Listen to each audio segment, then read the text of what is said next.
Hello, my friends. At the age of 21, one moment changed the direction of my life. I was involved in a serious car accident. My body was badly injured, my spinal cord was damaged, and I could no longer move the lower half of my body. Suddenly, the life I had imagined for myself disappeared. I found myself lying in a hospital bed, unable to do many of the simplest things on my own. For a long time, all I could see around me were white walls, medical equipment, and worried faces. But one day, I asked for some colors. My hands were weak, and holding a brush was difficult, but I began to paint. Not because I felt strong, not because everything had become easy. I painted because I needed to express something that pain could not explain. One brushstroke became another. One color became another. And slowly, I began creating a different picture of my future. Years later, I became an artist, a television host, an advocate, and a speaker. I began using my voice to connect with people, especially those who felt limited, unseen, or afraid. But please understand this. Confidence did not suddenly appear one morning. It grew every time I chose to express myself, every time I appeared in front of people, every time I spoke, despite feeling uncertain, and every time I refused to let one difficult chapter become the title of my whole life. I'm not sharing this story to compare learning English with physical pain. I'm sharing it because the same principle appears in every kind of growth. We become stronger by using what we have. And perhaps today, your English voice feels weak. You may understand the lesson. You may recognize hundreds of words. You may know what you want to say. But when someone asks you a simple question, your mind becomes crowded and your mouth becomes silent. Does that sound familiar? Maybe you translate every sentence before speaking. Maybe you worry that someone will notice your grammar mistakes. Maybe you dislike your accent. Maybe you've studied English for years, but you've rarely allowed yourself to speak it aloud. If that is you, there is nothing wrong with your intelligence. You are not incapable of speaking English. You have simply spent more time preparing your mind than preparing your voice. Speaking is not only about knowing words. It is a physical action. Your brain chooses an idea, but your breath must carry it. Your jaw must relax. Your tongue and lips must form unfamiliar sounds. All of these parts must learn to work together in real time. Imagine learning to paint without ever holding a brush. You could study colors. You could read about famous artists. You could understand every technique. But the first time you touched the canvas, your hand would still feel uncertain. Would that mean you had no talent? No. It would only mean that your hand needed experience. Your English voice needs experience too. That is why silent preparation alone cannot make speaking feel natural. Reading helps you recognize language. Listening helps you understand it. Writing helps you organize it. But to become a more confident speaker, you must also open your mouth and produce English regularly. At first, your voice may sound unfamiliar. Some sounds may feel uncomfortable. You may pause in the middle of a sentence or forget a very simple word. You may record yourself, listen to it, and immediately want to delete it. Please don't. That imperfect recording is not proof that you cannot speak. It is proof that you have finally begun training the skill you want to improve. For the next 30 days, I want you to stop treating English as something that must remain perfect inside your mind. We are going to bring it into your voice. You will learn how to relax and move your speaking muscles, practice difficult sounds inside useful sentences, develop a clearer rhythm, respond without translating every word, and recover naturally when you make a mistake. You won't need to speak for hours every day. You won't need to lose your accent. And you won't need to wait until fear disappears. You will only need 20 to 25 focused minutes a day, and the courage to sound imperfect while you improve. By day 30, you may not speak perfect English, and perfection is not our goal. But if you practice consistently, your speech can become clearer, smoother, faster, and less frightening. The sentences that feel trapped inside you today can begin to come out more naturally.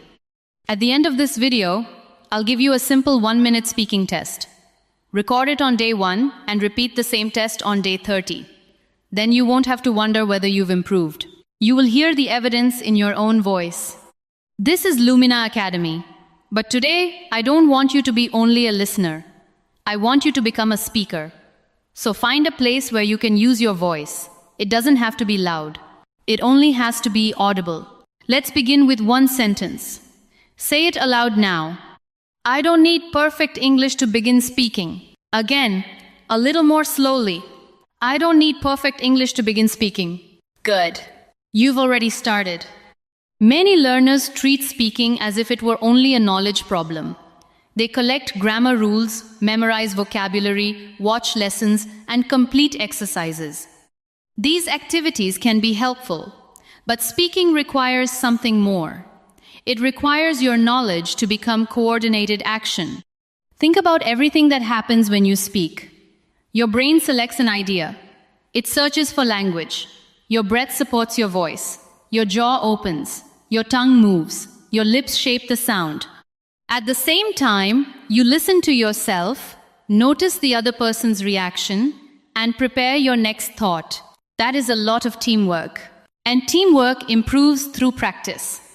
Reading about swimming cannot make your arms comfortable in the water. Studying a song cannot teach your fingers to play it smoothly. In the same way, silently understanding English cannot completely prepare your mouth for a real conversation. This is not a reason to feel disappointed. It is a reason to feel relieved. Nothing is wrong with you. You have simply discovered the skill that needs more attention. For 30 days, we'll use 4 phases.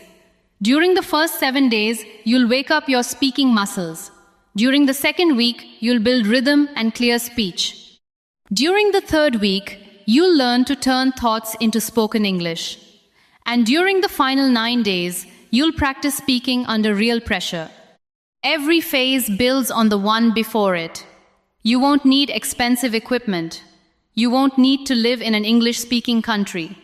You won't even need a teacher beside you every day.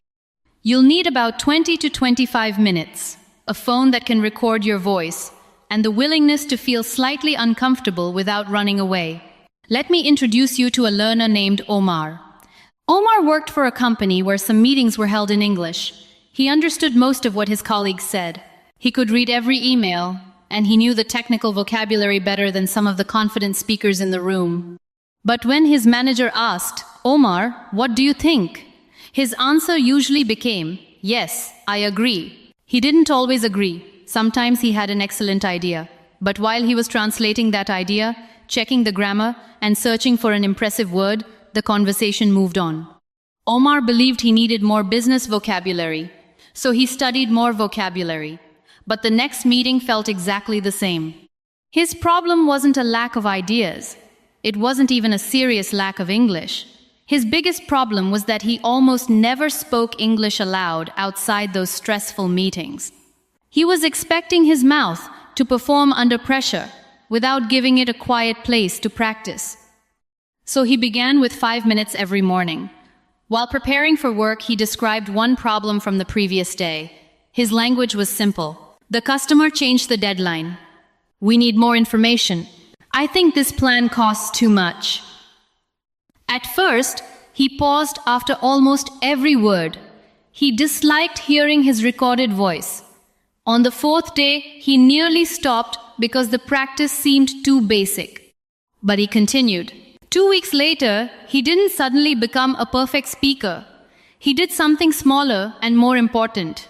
When his manager asked for his opinion, Omar said, "I agree with the main idea, but I'm worried about the deadline." It was only one sentence. Yet it was his sentence, spoken at the right moment. That is how real progress often appears.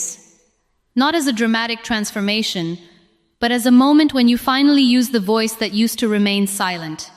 During days 1 through 7, your goal is not speed. Your goal is to make speaking aloud feel normal. I call this phase, wake up your speaking muscles. On day 1, begin by recording your starting point. Don't prepare a written speech.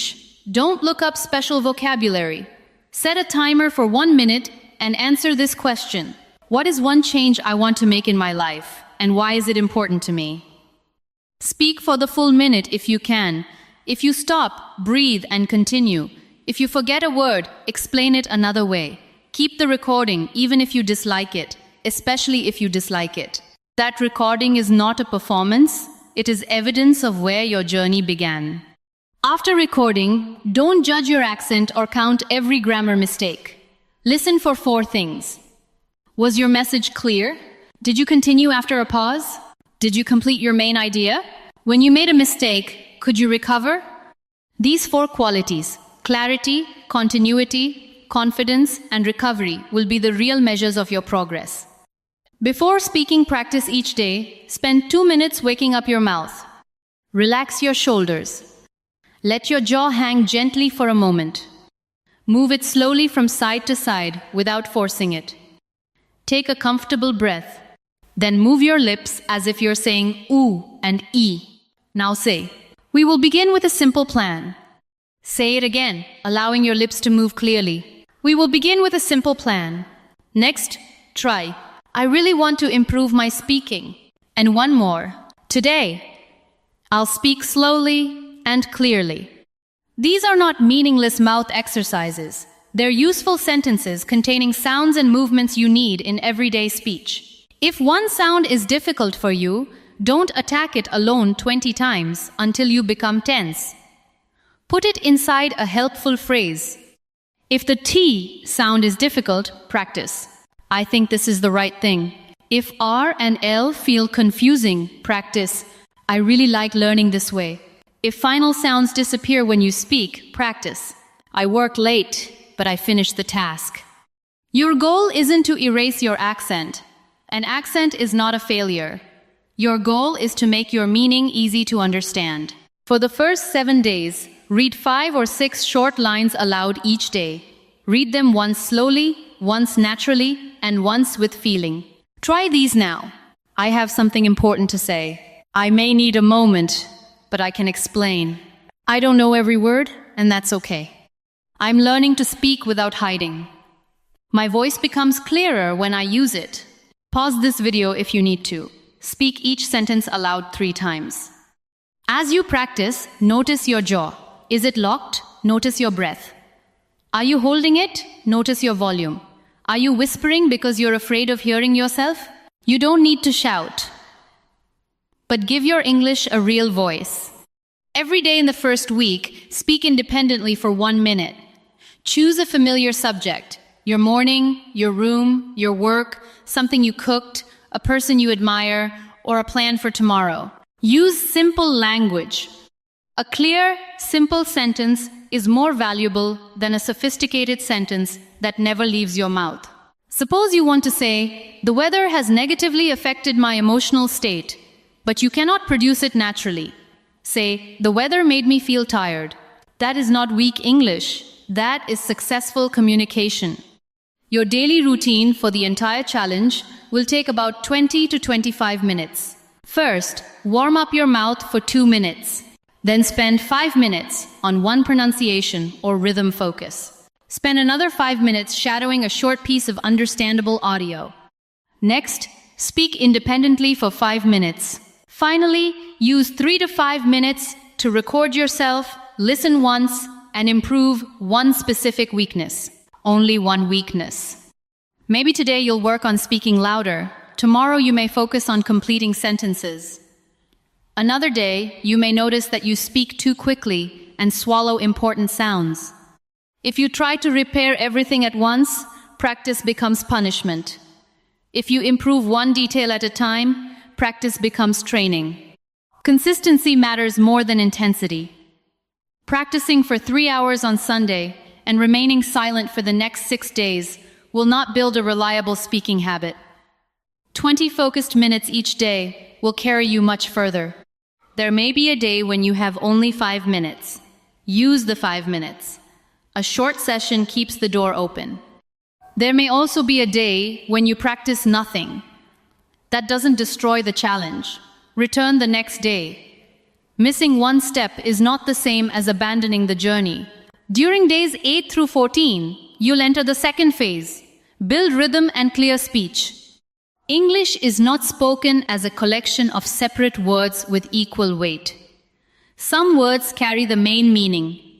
Others become shorter and lighter. We connect sounds. We pause between groups of ideas.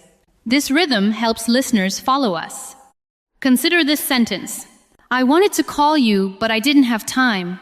The important words might be wanted, call, didn't, and time. Say it with those words slightly stronger.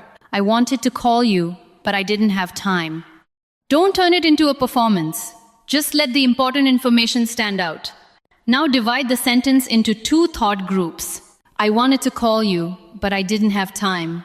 The pause gives the listener space to understand, and it gives you space to breathe. Try another. After I finish work, I'm going to meet a friend. And another.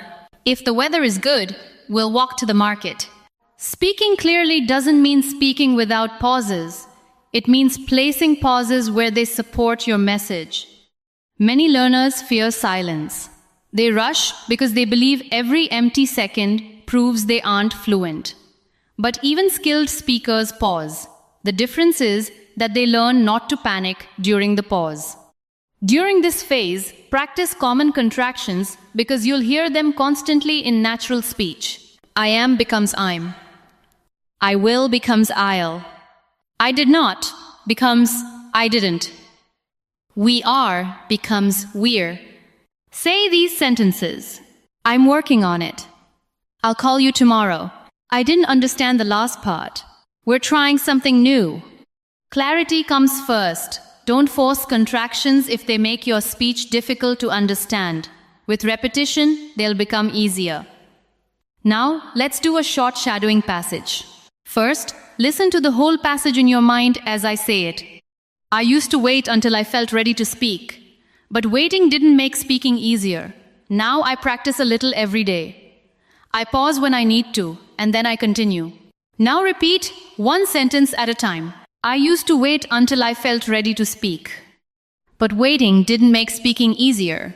Now I practice a little every day. I pause when I need to, and then I continue. Finally, say the whole passage with me. Copy the rhythm, the pauses, and the feeling. Don't chase my accent. Your voice has its own history, and it doesn't need to become a copy of another person's voice. Shadowing is useful when the audio is short enough to understand. Choose a clip of 10 to 20 seconds. Listen 2 or 3 times.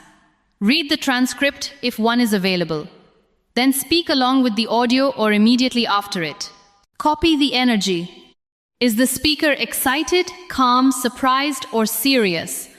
Emotion helps language become memorable. But remember, imitation is a training tool, not an identity test. Your goal is intelligibility, the ability to be understood, not accent perfection. Consider May, who had studied English grammar for nearly 6 years. She could explain the difference between several verb tenses, but she rarely used English outside written exercises. When she tried to speak, she built every sentence like a difficult equation. Subject, tense, article, correct vocabulary, correct pronunciation. By the time she finished checking the sentence, she no longer wanted to say it. She began shadowing short clips for 5 minutes a day. During her first week, she tried to copy everything at full speed.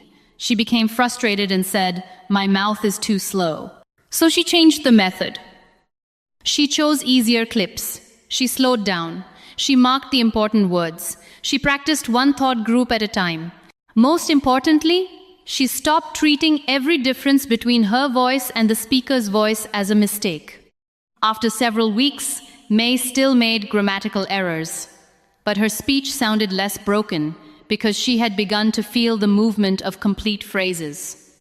Instead of assembling I would, like to, ask, one word at a time, her mouth recognized I'd like to ask as one useful pattern. This is why phrases are so powerful. They reduce the number of decisions you must make while speaking. During days 8 through 14, collect a few flexible patterns. I'd like to. The main reason is, one thing I've noticed is, I'm not sure, but I think. From my experience, what I'm trying to say is, Complete them with your own ideas. I'd like to improve my pronunciation.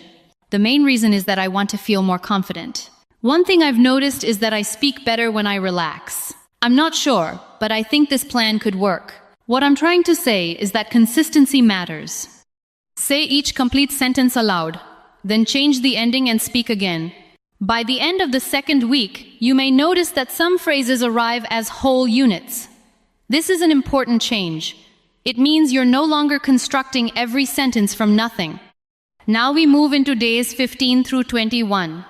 Turn thoughts into spoken English. This phase connects your English to your real life. Begin by describing what you're doing. As you prepare food, say, I'm cutting the vegetables. I need a larger bowl. I forgot to buy onions, so I'll use something else. While walking, say, the street is busier than usual. A bus has just stopped. 2 people are waiting near the entrance. This kind of practice may feel strange, but it teaches your brain to connect an experience directly with English. Don't translate a beautiful sentence from your first language. Start with what you can express. If you don't know the word for an object, don't become silent. Describe it. Imagine that you forget the word umbrella. You can say, it's something that you hold over your head when it rains. Now you've communicated successfully without the missing word. Try this with me. Describe a refrigerator without saying its name. You might say, it's a large machine in the kitchen that keeps food cold. Now describe headphones. They're something you wear over your ears to listen privately. This is paraphrasing, and it is one of the most practical fluency skills you can develop. Fluent communication doesn't require immediate access to every word. It requires the ability to keep moving when one word disappears. Let's practice a rescue exercise. Imagine you're telling someone about a recent journey, but you forget an important word. Say, I'm looking for the right word. Then continue. It's something that carries passengers between cities. Perhaps you mean a train, a bus, or an airplane. The listener may help you, or your mind may find the word while you're explaining. Now imagine that your sentence becomes confusing. Say, let me say that another way. Then express the idea more simply. I was disappointed because the event was cancelled.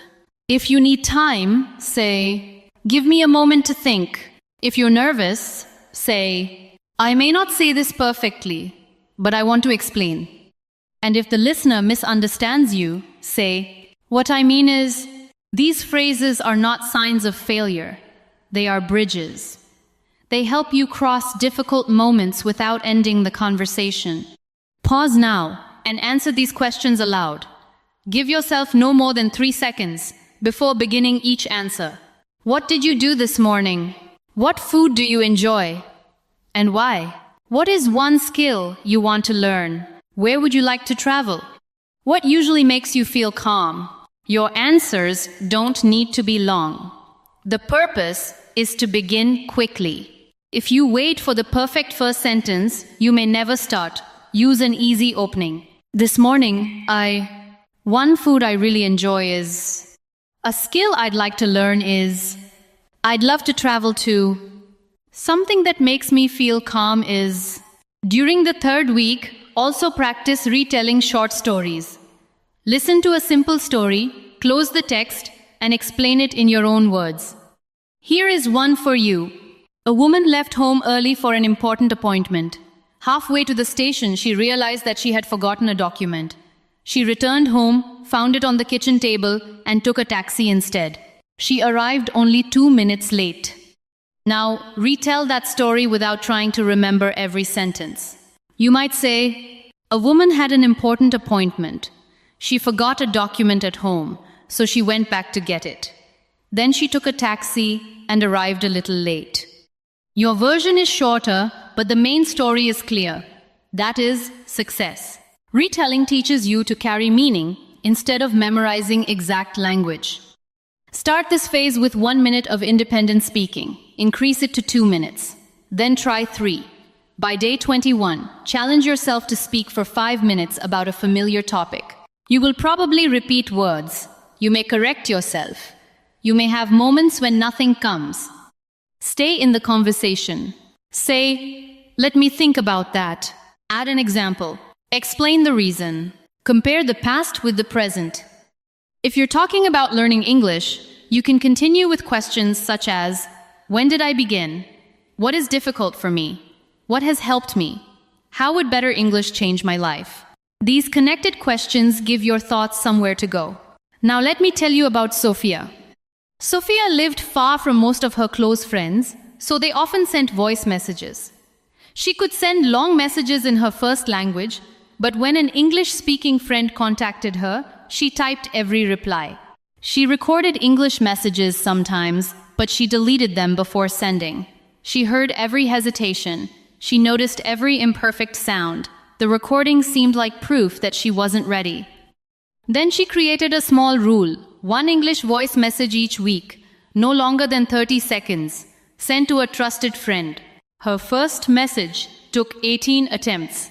The second week took 9. In the third week, she sent a message with a mistake. She realized it only after pressing send. Her heart raced, but her friend understood everything and replied normally. That ordinary reply changed something. Sophia saw that the mistake felt enormous inside her mind, but it was small inside the actual conversation. 1 week later, she had a difficult day and returned to typing. She thought she had lost her progress. But the following week, she recorded again. Real growth is rarely a straight line. Sometimes courage moves forward. Sometimes it rests. What matters is that it returns. By the end of the month, Sophia wasn't sending perfect voice messages. She was sending real ones. She paused, laughed, corrected herself, and continued. Her progress wasn't the absence of mistakes. It was the disappearance of constant avoidance. That brings us to days 22 through 30. Speak under real pressure. The word pressure may sound frightening, but we'll build it gradually. Begin with simulated conversations. Imagine you're ordering food. Say, "Could I have the vegetable soup, please?" Now imagine the server says, "I'm sorry, we don't have that today." Respond within 3 seconds. "That's okay. What would you recommend?" Now imagine you're in an online meeting. Someone asks, "Can you explain the main problem?"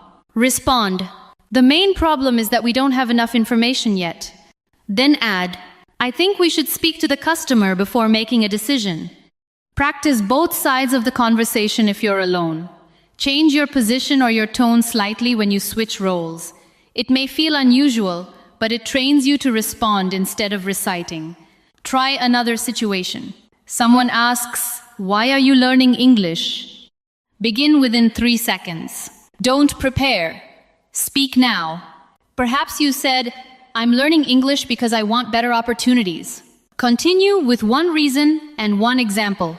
For example, "I want to communicate confidently with people from different countries."